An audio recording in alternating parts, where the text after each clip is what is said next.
आइए, नमस्कार। मैं डॉक्टर हसन खान कुलकर्णी, इंदिरा गांधी सरकारी प्रथम दर्जे महिला कॉलेज सागर। अब अभिनव कथा भारती संपादक चक्रधर इस पुस्तक के जो 20वें सत्र पर हम अब पहुंच चुके हैं। इसमें गर्मियों के दिन जो लेखक हैं कमलेश्वर, इस कहानी का जो तीसरा भाग है, इस पाठ पर हम अब पहुंच चुके हैं। जो तीसरे भाग अर्थात अंतिम भाग पर हम पहुंच चुके हैं। जो गर्मियों के दिन अब चंद्र खलासी को ध्यान में रखकर वैद्य को कहता है और कहीं से ले लिया तो जो खलासी, रेलवे खलासी जो डॉक्टर सर्टिफिकेट लेने के लिए आया था और वापस चला गया 4 रुपये मांगने पर, तो वैद्य जी चिंता करते हुए बैठे थे, उसका इंतजार में बैठे थे। चंद्र उनका जो असिस्टेंट था, जो सहायक था, बोर्ड लिख रहा था, पेंटर, वो उसकी ओर ध्यान इशारा करते हुए और कहीं से वो खलासी डॉक्टर सर्टिफिकेट ले लिया तो वैद्य जी विश्वास के साथ कहते हैं, नहीं नहीं बाबू, चंद्र बाबू नहीं, वो कहीं से नहीं लेगा, वापस आएगा। क्योंकि सब लोग ज़्यादा पैसे मांगते हैं, वापस आएगा वो खलासी डॉक्टर सर्टिफिकेट लेने के लिए। वैद्य जी को आज मरीज भी नहीं है और पैसों की कमाई नहीं हुई है। खलासी का इंतजार करते हुए वो बैठे हैं, विश्वास के साथ ये बात कहते हैं। वैद्य जी को भरोसा था कि आज थोड़े से पैसे की कमाई होगी, 4 रुपये 8 रुपये की कमाई होगी। वो इस तरह इंतजार करते हुए मरीजों के इंतजार में बैठे हुए थे विश्वास के साथ, लेकिन वह सभी नहीं हो पा रहा था।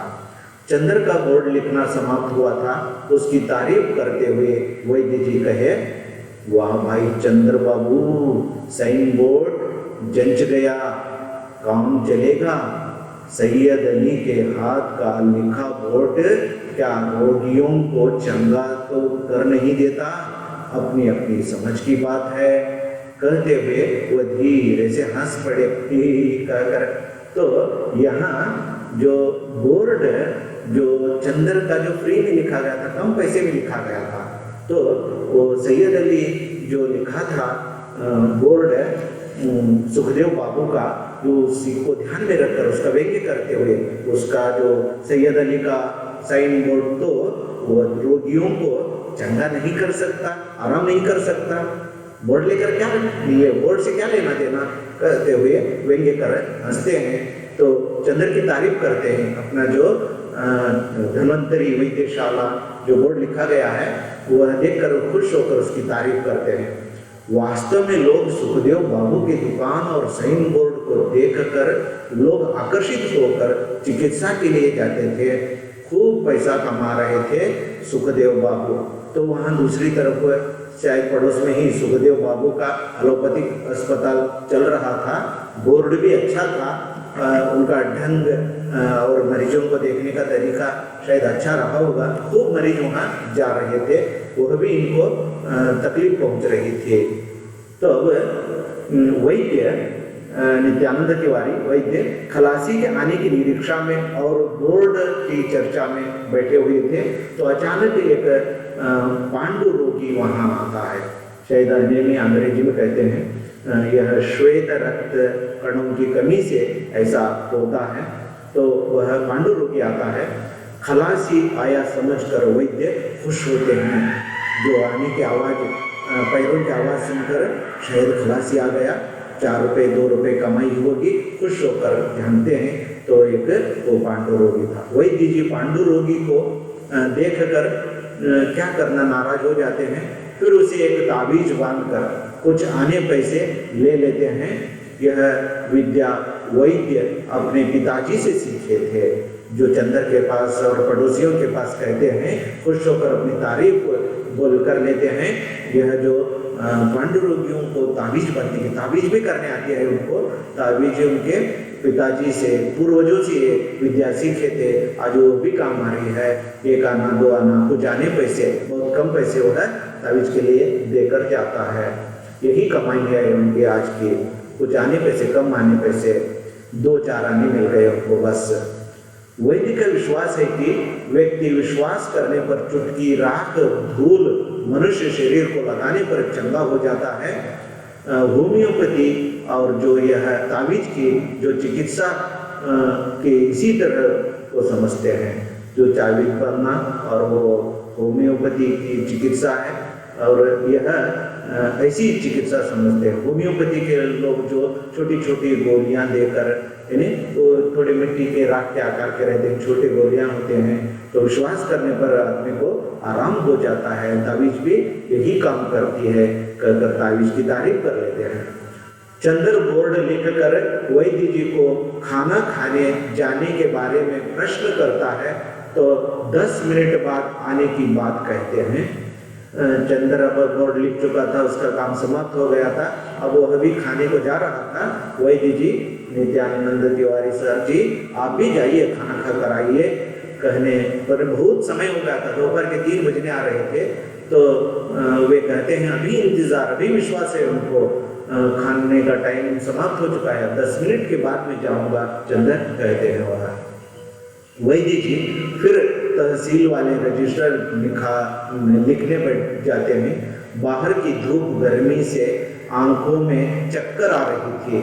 फिर वह जो तहसील का जो अधूरा काम हुआ था, वो काम के लिए वो बैठ जाते हैं। जो अधूरा काम हुआ था, धूप की गर्मी, गर्म हवा से उनका सर में दर्द हो रहा था। बगल के दुकान वाले बच्चन लाल वैद्य से पूछते हैं, आप खाना नहीं खाने गए? बगल के दुकान वाले बच्चन लाल वैद्य से पूछते हैं, वैद्य जी आप खाना खाने नहीं गए अभी तक?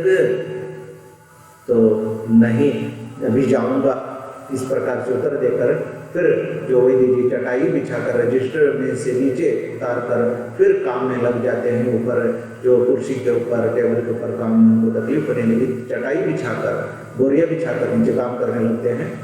धूप से पसीना रुकने का नाम नहीं ले रहा था। अब लिखना भी उनको मुश्किल हो रहा था। एक तो भूख लगी है, दूसरी गर्मी, तीसरी चिंता खलासी की। इस प्रकार उनको बहुत तकलीफ हो रही थी। शीशियों पर पड़ी पुरानी धूल को झाड़ने लगते हैं। लिखने के लिए तकलीफ होने लगी तो अब दूसरे काम में लगते हैं, शीशियाँ पोंछ कर धूल झाड़ कर रखने लगते हैं। बीच बीच में खलासी के इंतजार में बाहर झांकते हैं। आते जाते लोगों को देखकर थोड़ा सा समाधान होता है, शायद खलासी रहा होगा, लेकिन खलासी अभी तक वापस नहीं आया। धन्वंतरी औषधालय का बोर्ड अब दुकान के बीच में ताबीज जैसा लटक गया।